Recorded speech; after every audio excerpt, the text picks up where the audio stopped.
कबीरदास जी एक संत, कवि और समाज सुधारक थे। यही वजह है कि उन्हें संत कबीरदास जी के नाम से जाना जाता है। वे अपनी कविताओं से लोगों को सत्य का मार्ग दिखाने की कोशिश किया करते थे।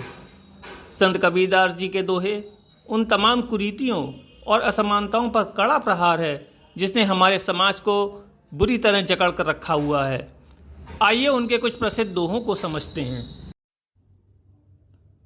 यह तन विष की बेलरी, गुरु अमृत की खान, शीश दियो जो गुरु मिले तो भी सस्ता जान। गुरु की महिमा अपरंपार है। गुरु की महिमा को शब्दों में बयान नहीं किया जा सकता है। गुरु कृपा से तो ईश्वर भी मिल सकता है। इसीलिए गुरु का स्थान ईश्वर से भी पहले बताया गया है।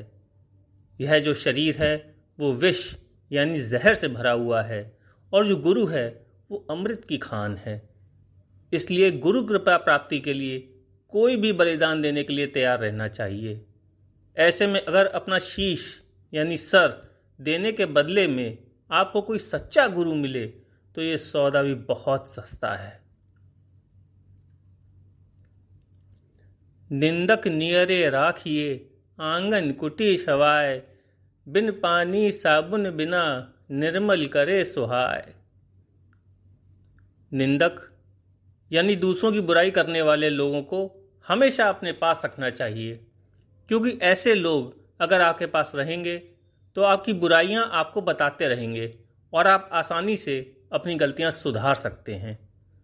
हालांकि लोगों को चाटुकार किस्म के लोग पसंद आते हैं जो उनकी हाँ में हाँ मिलाएं, लेकिन इससे उनकी आत्मिक प्रगति रुक जाती है और लोग कभी नहीं जान पाते कि वो कहाँ पर और कितना गलत हैं। ऐसे में सुधार की कोई गुंजाइश ही नहीं रह जाती है। इसीलिए कबीर जी ने कहा है कि निंदक लोग इंसान का स्वभाव शीतल और सरल बना देते हैं। जब हम अपनी गलतियों या बुराइयों को सुनते हैं तो उसमें सुधार करने की कोशिश भी करते हैं। धीरे धीरे हम निर्मल यानी पवित्र विचारों वाले होते जाते हैं। बुरा जो देखन मैं चला, बुरा न मिलिया कोय, जो मन देखा आपना, मुझसे बुरा न कोय।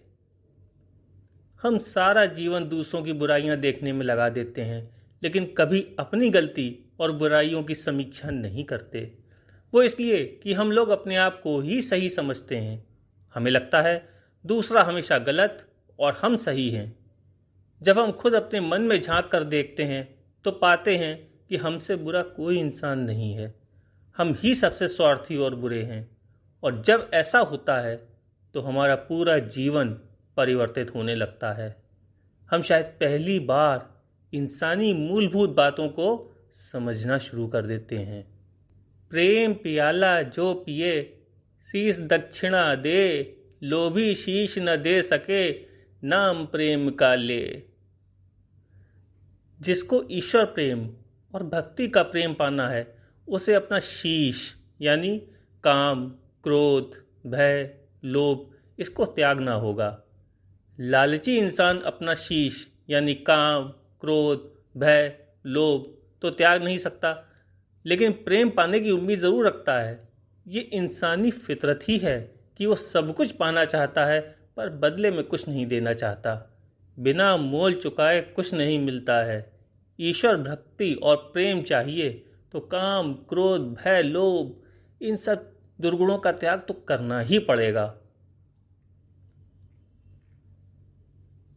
बड़ा भया तो क्या भया, जैसे पेड़ खजूर, पंथी को छाया नहीं, फल लागे अति दूर। खजूर का पेड़ बेशक बहुत बड़ा होता है, लेकिन ना तो वो किसी को छाया देता है और ना ही फल दे पाता है, क्योंकि उसके फल बहुत ऊंचाई पे लगते हैं। इसी तरह अगर आप किसी का भला नहीं कर पा रहे हो तो आपका बड़े होने से भी कोई फ़ायदा नहीं है। आपका धन, आपका वैभव, आपकी शक्ति किसी काम की नहीं है अगर वो दूसरे के किसी काम ना आ सकी। अगर ईश्वर ने आपको इस लायक बनाया है कि आप समाज के लिए कुछ कर सको तो आपको ज़रूर करना चाहिए। कृपया लाइक, शेयर एवं सब्सक्राइब करें। धन्यवाद।